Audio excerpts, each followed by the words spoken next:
الحمدللہ رب العالمین الصلاۃ والسلام علی سید المرسلین۔ ویڈیو کو بغیر سکپ کیے پورا سنیں، دیکھیں شہد کی مکھی شہد کیسے بناتی ہے اور روزہ دار کو روزے کا جو اجر ملتا ہے۔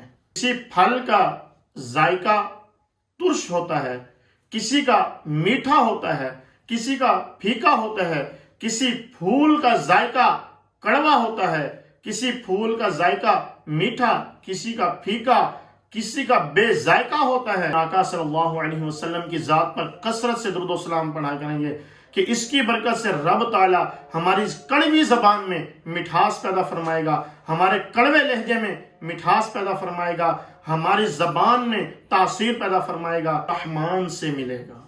اب غور کریں کہ رب رحمان جس کو مل جائے اس کے لیے کیا ہی، اس کو کس چیز کی ضرورت رہے گی؟ جس کو مالک ہی مل گیا، جس کو خالق ہی مل گیا۔ الحمدللہ رب العالمین الصلاۃ والسلام علی سید المرسلین، اما بعد فاعوذ باللہ من الشیطان الرجیم، بسم اللہ الرحمن الرحیم۔ معززین کرام، واجب الاحترام دوستوں، بزرگوں، بھائیوں، کہیں نہیں جانا، ویڈیو کو بغیر سکپ کیے پورا سنیں، دیکھیں اور اس سے جانیں کہ شہد کی مکھی شہد کیسے بناتی ہے اور روزہ دار کو روزے کا جو اجر ملتا ہے۔ آئیے ہم جانتے ہیں کہ شہد کی مکھی شہد کیسے بناتی ہے۔ آقا صلی اللہ علیہ وسلم کی بارگاہ میں ایک بار شہد کی مکھی حاضر ہوئی۔ آپ صلی اللہ علیہ وسلم نے شہد کی مکھی سے پوچھا کہ اے مکھی، بتاؤ تم شہد کیسے بناتی ہو؟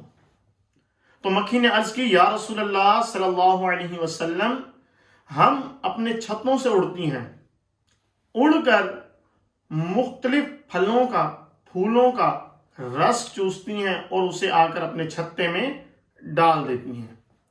تو یا رسول اللہ صلی اللہ علیہ وسلم، وہ جو پھلوں اور پھولوں کا رس ہوتا ہے وہ شہد بن جاتا ہے۔ تو آقا صلی اللہ علیہ وسلم نے پھر شہد کی مکھی سے پوچھا کہ اے مکھی، کسی پھل کا ذائقہ ترش ہوتا ہے، کسی کا میٹھا ہوتا ہے، کسی کا پھیکا ہوتا ہے، کسی پھول کا ذائقہ کڑوا ہوتا ہے، کسی پھول کا ذائقہ میٹھا، کسی کا پھیکا، کسی کا بے ذائقہ ہوتا ہے، لیکن شہد تو ایک ایسی چیز ہے کہ جس کی مٹھاس کی مثال کوئی نہیں ملتی اور اس کے ذائقے کی مثال کوئی نہیں ملتی۔ تو یہ کیا؟ تو شہد کی مکھی نے عرض کی، یا رسول اللہ صلی اللہ علیہ وسلم، یہ جو ہم پھلوں اور پھولوں کا رس چوسنے کے لیے جاتی ہیں، جو ہم خوراک کی تلاش کے لیے نکلتی ہیں، یا رسول اللہ صلی اللہ علیہ وسلم، چھتے سے لے کر خوراک تک پہنچنے کا جو راستہ ہوتا ہے، اس میں ہم آپس میں گفتگو نہیں کرتی، بات چیت نہیں کرتی، ہم راستے میں کسی کے ساتھ کسی طرح کی کوئی زیادتی نہیں کرتی، بلکہ چھتے سے لے کر جہاں تک خوراک ہمیں میسر آتی ہے، جہاں سے ہم خوراک حاصل کرتی ہیں، وہاں تک آپ کی ذات پر درود پاک پڑتی ہوئی جاتی ہیں۔ تو پھر وہاں سے خوراک حاصل کرنے کے بعد، پھلوں اور پھولوں کا رس چوسنے کے بعد، یا رسول اللہ صلی اللہ علیہ وسلم واپسی کا جو سفر طے کرتی ہیں، تب بھی آپ کی ذات پر درود پاک پڑتی ہوئی آتی ہیں۔ یہ نہیں کرتی کہ فلاں کی چغلی کی، فلاں کی غیبت کی، فلاں کے ساتھ ٹکر ماری، فلاں کو کچھ کہا، فلاں کو گالی دی، چغلی غیبت وغیرہ ہم نہیں کرتی۔ یا رسول اللہ، ہم آپ کی ذات پر درود پاک پڑتی ہوئی جاتی ہیں۔ اب غور کیجئے کہ چغلی سے بات میں آپ کی توجہ ادھر دلانا چاہتا ہوں کہ چغلی جو ہے یہ ایک بہت بڑا گناہ ہے۔ کیسے کہ آقا صلی اللہ علیہ وسلم کی بارگاہ میں، یہ رمضان المبارک کا مہینہ ہے، تو رمضان شریف کے حوالے سے یہ بات میرے ذہن میں آئی، میں نے کہا عرض کرتا چلوں کہ شہد کی مکھی نے کہا، یا رسول اللہ صلی اللہ علیہ وسلم، ہم چغلی نہیں کرتی، تو آقا صلی اللہ علیہ وسلم کی بارگاہ میں رمضان المبارک کے مہینے میں 2 روزہ دار لڑکیاں حاضر ہوئیں. تو وہ جو ہیں 2 لڑکیاں آئیں، آقا صلی اللہ علیہ وسلم نے ان کو فرمایا کہ یہ چیز کھا لو، وہ چیز کھا لو. تو وہ کہنے لگی کہ حضور ہم روزہ دار ہیں، ہم نے صبح سحری میں سحری کی، سحری کے وقت میں اور افطار کے وقت ہم روزہ کھولیں گی. تو آقا صلی اللہ علیہ وسلم نے فرمایا کہ تم روزہ دار نہیں ہو. وہ کہنے لگی کہ ہم نے صبح سحری کی ہے، اس کے بعد ہم نے کچھ نہیں کھایا. تو آقا صلی اللہ علیہ وسلم نے فرمایا کہ تم روزہ دار نہیں ہو.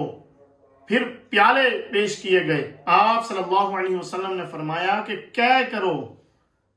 تو ان لڑکیوں نے کیا کی تو ان کے منہ سے خون اور گوشت کے لوتھڑے باہر آئے. تو آقا صلی اللہ علیہ وسلم نے فرمایا کہ یہ دیکھو، قرآن پاک آپ لوگوں نے نہیں سنا کہ رب تعالیٰ نے فرمایا جس نے کسی مسلمان کی، کسی انسان کی غیبت کی، جس نے بھی کسی کی غیبت کی، اس نے مردہ اپنے بھائی یا بہن کا گوشت کھایا. تو آقا صلی اللہ علیہ وسلم نے فرمایا کہ تم روزہ دار کیسے ہو جب تم نے مردہ بھائی یا بہن کا گوشت کھایا ہے؟ تو تم روزہ دار کیسے ہو؟ تو وہ لڑکیاں شرمندہ ہوئیں. تو معلوم ہوا کہ غیبت کرنا بہت بڑا گناہ ہے. تو مکھیوں نے وہی بات کی کہ یا رسول اللہ صلی اللہ علیہ وسلم، ہم جب خوراک تلاش کر کے حاصل کر کے وہاں سے واپس آتی ہیں تو ہم راستے میں یا رسول اللہ صلی اللہ علیہ وسلم آپ کی ذات پر درود پاک پڑھتی ہوئی آتی ہیں، اور اسی درود پاک کی برکت سے رب تعالیٰ ان بے ذائقہ، ان پھیکے، ان کڑوے پھلوں اور پھولوں میں مٹھاس بھی پیدا فرما دیتا ہے، ذائقہ بھی پیدا فرما دیتا ہے، اور اسی درود پاک کی برکت سے رب تعالیٰ شہد میں شفا بھی عطا فرما دیتا ہے. تو واجب الاحترام دوستو بزرگوں، ہم نیت کرتے ہیں کہ انشاءاللہ تبارک و تعالی اپنی آئندہ زندگی میں آقا صلی اللہ علیہ وسلم کی ذات پر کثرت سے درود و سلام پڑھا کریں گے کہ اس کی برکت سے رب تعالیٰ ہماری کڑوی زبان میں مٹھاس پیدا فرمائے گا، ہمارے کڑوے لہجے میں مٹھاس پیدا فرمائے گا، ہماری زبان میں تاثیر پیدا فرمائے گا. تو نیت کر لیتے ہیں کہ انشاءاللہ تبارک و تعالیٰ درود پاک کی کثرت کریں گے. آئیے چلتے ہیں کہ روزہ دار کی کیا فضیلت ہے. میٹھے میٹھے آقا مدینے والے مصطفیٰ صلی اللہ علیہ وسلم نے فرمایا کہ رب تعالیٰ فرماتا ہے کہ روزہ میرے لیے ہے اور میں ہی اس کی جزا دوں گا. اب روزہ میرے لیے ہے، میں ہی اس کی جزا دوں گا. جو مالک ہے، جو خالق ہے، جو بادشاہوں کا بادشاہ ہے، اب وہ جب جزا دینے پر آئے گا تو کیا ہی خوبصورت جزا دے گا. پھر ایک اور روایت میں آتا ہے کہ اللہ تبارک و تعالیٰ فرماتا ہے کہ روزہ میرے لیے ہے اور میں ہی اس کی جزا ہوں. اب روزہ دار کے لیے اس کی جزا یعنی کہ اس کو رب تعالیٰ کی ذات خود ملے گی. اب دیکھیں ذرا، ایک بار بزرگان دین کے بڑے ہی خوبصورت واقعات ہمیں ملتے ہیں کہ ایک بار محمود غزنوی، آپ بہت بڑے بادشاہ گزرے ہیں، انہوں نے اعلان کر دیا اپنی رعایا میں، وہاں پر اعلان ہو گیا کہ جو آئے گا، جس چیز پر ہاتھ رکھے گا وہ چیز اس کی ہو جائے گی. لوگ جمع ہو گئے، ہجوم اکٹھا ہو گیا اعلان سننے کے بعد.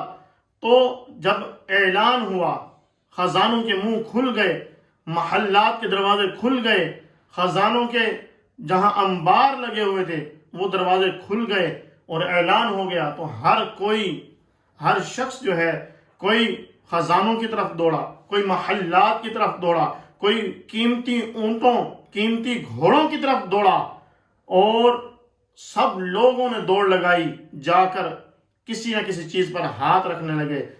تو محمود غزنوی کیا دیکھتے ہیں کہ ایاز جو ہے وہ ایک طرف بیٹھا ہوا ہے. محمود غزنوی بادشاہ کہنے لگا کہ ایاز تم نہیں اٹھتے، تم نے کچھ نہیں لینا، تمہیں کچھ نہیں چاہیے، جاؤ جس چیز پر ہاتھ رکھو گے وہ تمہاری. تو ایاز نے کہا کہ پکی بات ہے نا، جس چیز پر ہاتھ رکھ دیا وہ میری. تو بادشاہ نے کہا بالکل زبان کی ہے، جو چیز جس چیز پر ہاتھ ہوگے وہ تمہاری۔ ایاز کھڑے ہو کر محمود غزنوی کی بیک سائڈ پر آئے، پیچھے سے آ کر کندھے پر ہاتھ رکھا تو دیکھ کر پریشان ہو گئے ایک دم۔ کہا کہ یہ کیا؟ آپ نے فرمایا، ایاز نے فرمایا کہ آپ کا وعدہ ہے جس چیز پر ہاتھ رکھو گے وہی تمہاری، تو مجھے آپ چاہیے اور کچھ نہیں چاہیے۔ تو جس کو بادشاہ مل گیا اس کو ہر چیز مل گئی، اسی طرح سے جس کو رب مل گیا، جس نے روزہ رکھا، روزہ دار کی جزا کیا ہے؟ رب تعالیٰ نے فرمایا کہ میں خود اس کی جزا ہوں۔ تو جس کو رب مل گیا اس کو ہر چیز مل گئی، اس کو کسی چیز کی حاجت نہیں رہی۔ تو روزہ دار کے لیے سب سے بڑی جزا یہی ہے کہ اس کو رب ملے گا۔ اور اسی طرح سے روزہ دار کے لیے دو خوشیاں ہیں، ایک خوشی افطار کرتے وقت اور دوسری خوشی جو ہے جب وہ رب رحمان سے ملے گا۔ اب غور کریں کہ رب رحمان جس کو مل جائے اس کے لیے کیا ہی، اس کو کس چیز کی ضرورت رہے گی؟ جس کو مالک ہی مل گیا، جس کو خالق ہی مل گیا، اس کو کس چیز کی ضرورت رہے گی؟ تو ہمیں چاہیے کہ اس رمضان المبارک کے روزوں کا خوب ادب و احترام کرتے ہوئے ان کو گزاریں، ان کو اس طرح سے گزاریں جس طرح سے گزارنے کا حق ہے۔ روزہ رکھیں، روزہ رکھنے کے بعد جو احکامات ہم پر نافذ کیے گئے رب تعالیٰ کی طرف سے، رب تعالیٰ کے حبیب حضرت محمد مصطفیٰ صلی اللہ علیہ وسلم نے جو ہمیں احکامات بتائے ان پر عمل کرتے ہوئے اپنے روزے کو گزاریں گے تو انشاءاللہ تبارک و تعالی ہمیں اس کا ڈھیروں ڈھیر اجر ملے گا۔ تو واجب الاحترام دوستوں، بزرگوں، بھائیوں اور ناظرین سننے والوں، ہم نیت کرتے ہیں کہ اپنی باقی زندگی میں رمضان المبارک کے روزے پابندی کے ساتھ رکھیں گے اور نوافل روزوں کی بھی ہم کوشش کر کے زیادہ سے زیادہ نوافل روزے بھی رکھیں گے کہ ان کا بھی بہت ہی اجر ہے۔ بہرحال ابھی ہمارا موضوع جو ہے وہ فرض روزوں کا ہے، رمضان المبارک کا مہینہ ہے، تو ہم نیت کرتے ہیں اگر چھوٹے ہیں تو ان کی قضا کریں گے اور جو رہ گئے ہیں ان کو ادا کریں گے جو آنے ہیں۔ اور اس کے بعد آپ دوستوں سے گزارش ہے کہ ہمارے اس چینل کو زیادہ سے زیادہ شیئر کریں، اس کو سبسکرائب بھی کریں اور بیل آئیکن کو پریس کریں تاکہ ہماری آنے والی نیو ویڈیوز بھی آپ تک پہنچتی رہیں اور آپ بھی دین کی اچھی سی اچھی باتیں جو ہیں وہ سیکھتے رہیں اور اپنے گھر میں اپنے بچوں کو بھی سکھائیں۔ دعا ہے کہ رب تعالیٰ ہماری اس کاوش کو اپنی بارگاہ میں قبول فرمائے۔ آمین بجاہ النبی الامین صلی اللہ علیہ وسلم۔